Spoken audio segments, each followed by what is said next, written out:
Welcome to the Prosperity Profiles Podcast, sponsored by Prosperity Profilers, LLC. They'll help you look prosperous, feel prosperous, and be prosperous. We hope you listen often, and if you haven't already, don't forget to subscribe. Now, here's your host, four-time #1 best-selling author, speaker, and business coach, Holly Porter.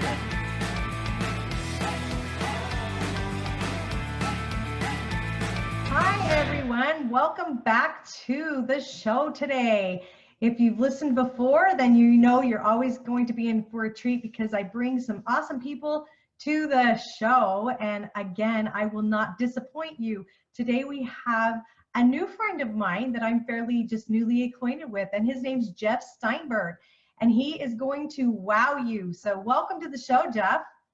Thank you, Holly, and I'm delighted to be here. So glad you're joining us. I love your story, and my listeners will as well. And so let's just dive into the good stuff. So let me just say, not that this matters, because it matters because how much success you've been able to have because of your limitations. But we're going to talk a lot about that today. So you were born with no arms or hands and malformed legs, correct? Correct. Yes. When I was born, the doctors, well, first of all, my grandmother was the first family member to see me because my father was working. He was a letter carrier for the Philadelphia post office. Okay. And so they called my father, and the doctors didn't know if I was going to live. Wow. And, at that point, my father made a tough choice. He decided that they were not to tell my mother. Oh. And the condition is called photomycelia. It means birth defects. Right. I have a limited stump on one arm and on one side, and nothing on the other side except the shoulder bone. And then my right leg has no knee joint and was fused bent, and my left leg was just bent. And so I have 5 toes with no toenails on my right foot and 3 toes with no toenails on my left. So I think they thought that I was really not going to make it. And so my mother did not know about my disability until I was almost 17 months old. My grandmother told her in the kitchen when mom was dicing something for dinner. My mom set the knife down on the counter. She said, and she just leaned against the counter and said, "Mom, why won't they let me see him? Is he ugly?" And at the time, I think she told me she was thinking retarded, or what we would now refer to as Down syndrome. Right. Is he ugly? Is he facially deformed? My grandmother stood up. She walked over to her, put her arm around her and said, "No, Ruthie, he's not ugly. He's beautiful. He has a Yiddish cup, a Jewish head, a Jewish face." And that's when the sparks started to fly, because when my mother talked to my father about it, he looked at my grandmother and he told her, "You were not supposed to have told her." Oh. And it ignited a war that went on for a while within my family. I was placed into the welfare system, and my mother actually got to see me for the very first time in a children's welfare shelter in Philadelphia when I was about almost 2 years old. Oh my goodness. She picked me up. She held me in her arms. She paced the floor with me in her arms, back and forth, back and forth, back and forth. And then she placed me back where she found me, turned around, stood as tall as her 4'8" frame would hold her. And she looked at my father and said, "Take me home. I'm ready to leave." Oh. Yeah.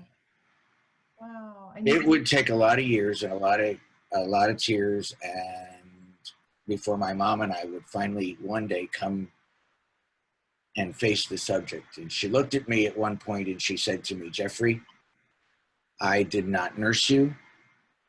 I did not raise you.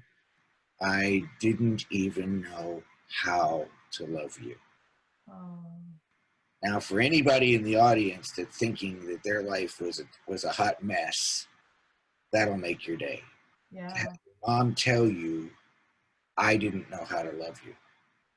I mean, I had an older sister, so she knows how to love a baby, you know, or love a child.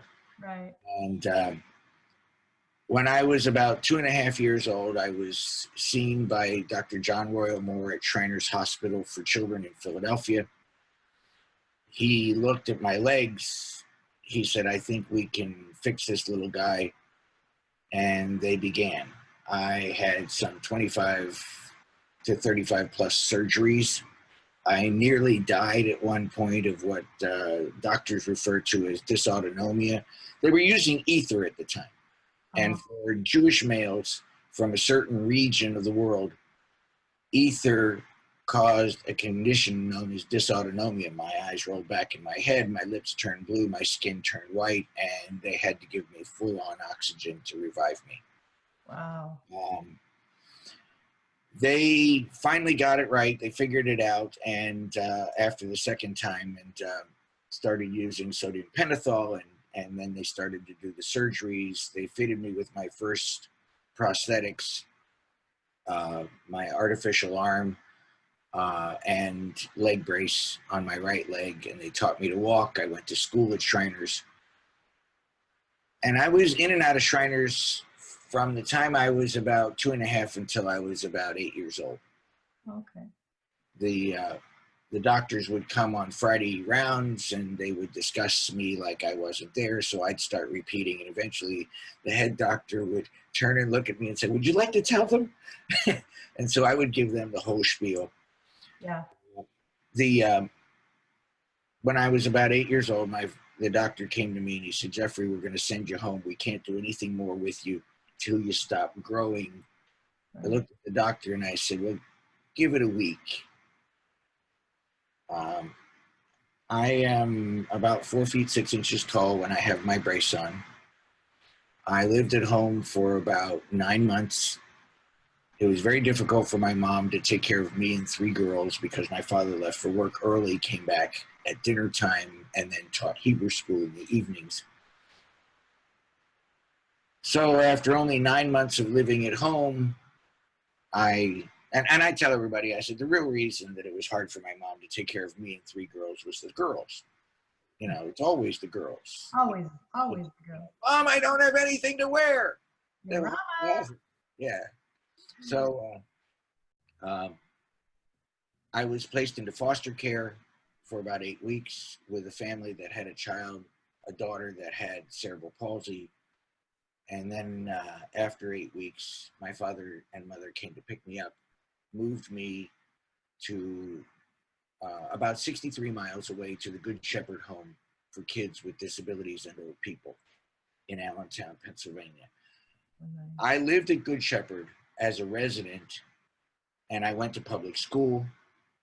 And while I was there, when I turned 11, I met a wonderful, wonderful couple who taught me the principle that would become the guiding principle of my life, that I, Jeff Steinberg, am fearfully and wonderfully made. God makes no mistakes. God makes no junk. Right. Love that. I graduated from public high school in a class of 771. I started singing in a group that I had put together. We were a gospel group. We were called the Total Victory Trio. There were 5 of us. Obviously, math is not our strong suit. I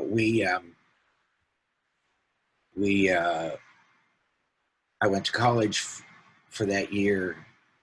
I appeared on a national television program, sang a duet with a known gospel singer, and that launched my career. About 1979, I was invited to speak for an Amway group. Uh-huh. And I met Zig Ziglar. I met John and Greg Rice. You remember them? The Rice twins. They were 2 feet 9 inches tall. They were Florida real estate moguls. Yeah. And I began to realize that I had a message that reached out beyond the walls of the church. That you're a masterpiece in progress. That each of us is a masterpiece. becoming one color at a time, all that we were created to be. And we needed to do something about that. And so I started to take my message to schools, to prisons. Sometimes they're the same thing. Sure. I think that one time a voice from the back yelled out, "Amen!" It was the local school administrator. He escorted him back to his cell. I started speaking and sharing for corporations, for conventions, for fundraisers, and obviously churches. And that's where I'm at today. I have been taking my message wherever it would take me. I've been in multiple countries, been to Costa Rica, been to England, Scotland, South Wales, Belfast, Northern Ireland, France, Germany, Mexico. I've been all over the world, and I'm not slowing down yet. And I'm married. I have 4 children and 9 grandchildren. Oh, nice. Oh, fun. Well, okay. So out of all that, what's the biggest life lesson maybe you've taken from that and used and put into your life that changed, maybe the big aha or the big change? Wow, you do ask the tough questions, don't you? The big aha for me started with being able to take my message to the world outside of the church, and began to realize that you have no excuse. I have a book called Masterpiece in Progress. It is my life story. The title, Masterpiece in Progress, is actually based on a song that was written for me by one of my singing partners. His name is Jeff Rudloff. And I began to realize that people could identify, that they could relate to, that whatever was going wrong in their life, that there could be a positive to that. I started to realize that I was just on a mastermind cruise in May, and I remember looking at my host and saying, "What do you want me to do? Why am I here?" You know, I mean, there's all these successful and business people and me. And he said, "I want you to tell your story, and I want you to help them to shed their excuses." Yes. And I said, "I can do that." And I began to realize I can do that because I listened all of my life to people who would tell me the things I couldn't do, shouldn't do, or wouldn't do. So I did them. I drive a car. Somebody asked me once, they said, "How do you drive?" I said, "Fast." Oh, by the way, did I mention also that I drive rideshare? Uber, Lyft. I had heard that, and yeah, I usually wait until I'm doing about 40 or 50 before I tell them, "Oh, by the way, I don't have any arms," because that way, if they decide to jump out, it has an impact. Well, I'm curious, how many of you ran across that wouldn't get in if they saw? Because obviously you're not helping them get their bags and put them in the car. So sometimes that'll offend certain riders. They'll be like, "Well, there goes his tip because he's not even going to help me." But obviously that's not, something you can do. So I'm just curious if how many people actually realize it before they get in the car, and when they do, have you ever had anyone refuse to ride with you? Most of them realize in the very beginning. Yeah. Either by the time they've looked in the mirror, because I do most of my pickups either at the airport or at hotels. I don't do the drunk runs. And I tell them, if you'll put your luggage in the car, and they see my hook. Right. If you'll put your luggage in the trunk, don't close it. I have a button here, I'll close it. That keeps them from slamming the trunk because I have a Lincoln.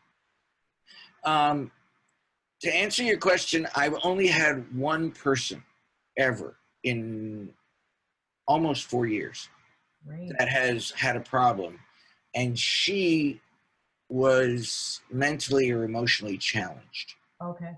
She was a young lady. It was late at night. She saw the hook and became frightened. Oh. She was like in her early 20s, but I think she had the intellect of about a 10-year-old or Okay. less. Well, So, try. and her mother was very apologetic. Oh. She was traveling with her mother, and her mother was very apologetic. And I said, please, no problems. You know, I understand there are, and I really have expected that there would be more who would have a problem. But I've driven over 4 million miles in my career because I drove to a lot of my engagements through the years. And there for a while, I was traveling 80 to 125,000 miles a year Wow. across America. I've been to every state in the United States except for Alaska.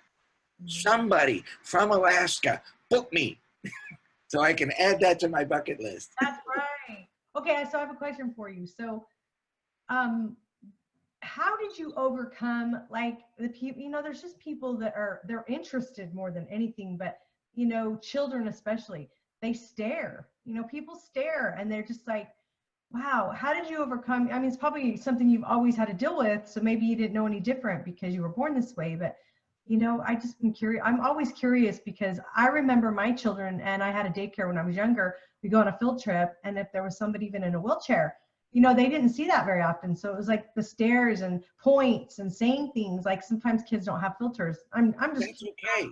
how that That's happened. okay. Yeah.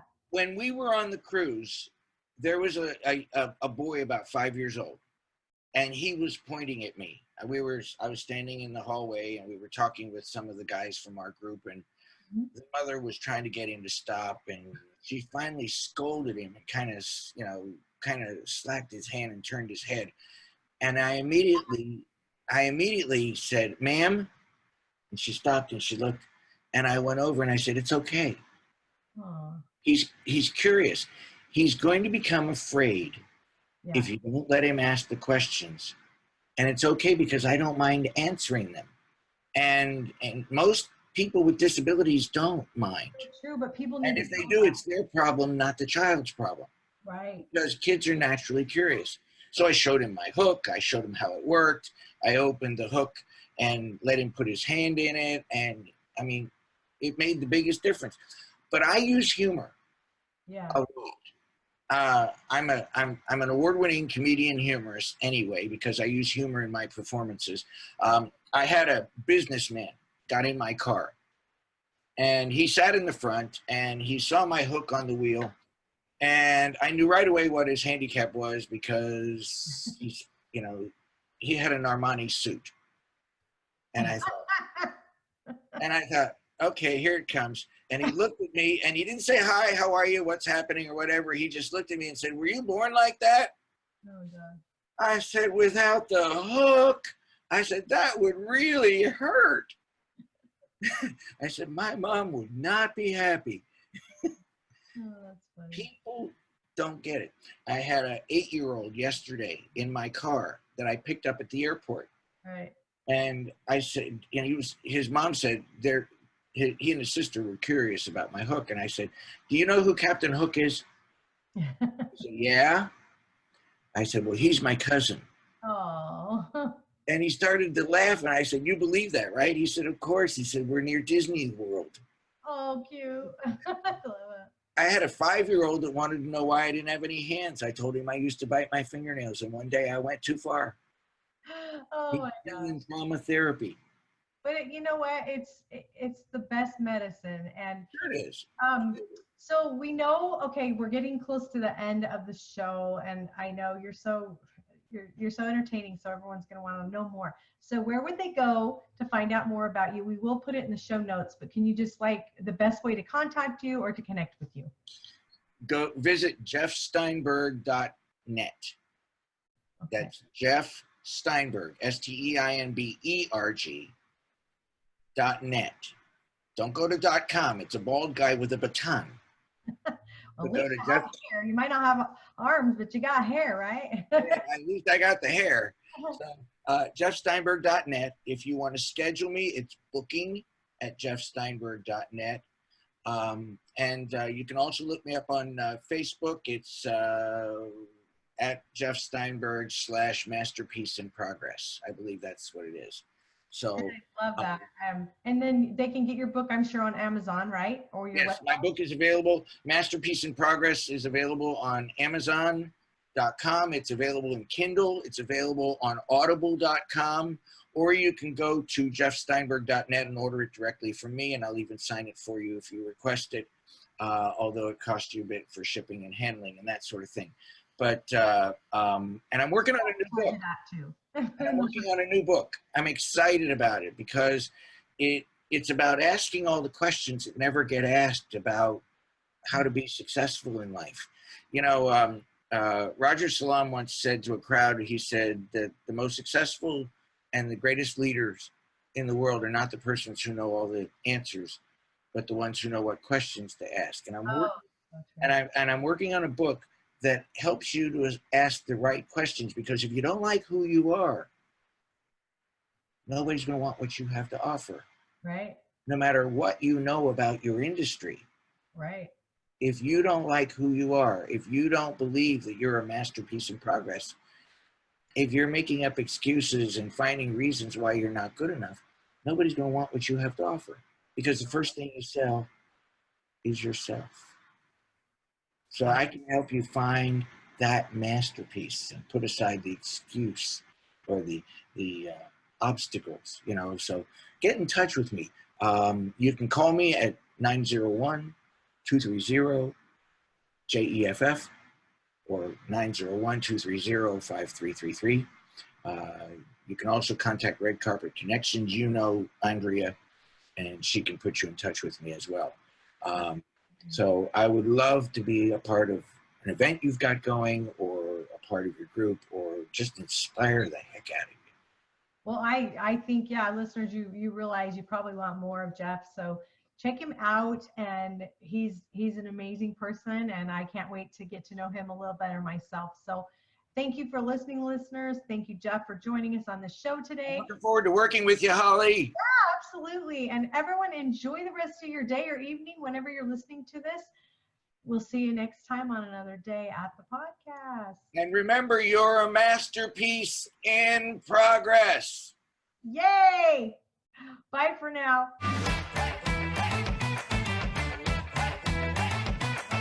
Thank you for listening to Prosperity Profiles Podcast, sponsored by Prosperity Profilers, LLC, helping you look prosperous, feel prosperous, and be prosperous. We hope you enjoyed our time together, and we'll visit again soon. You can learn more about Prosperity Profilers by going to hollyporter.com.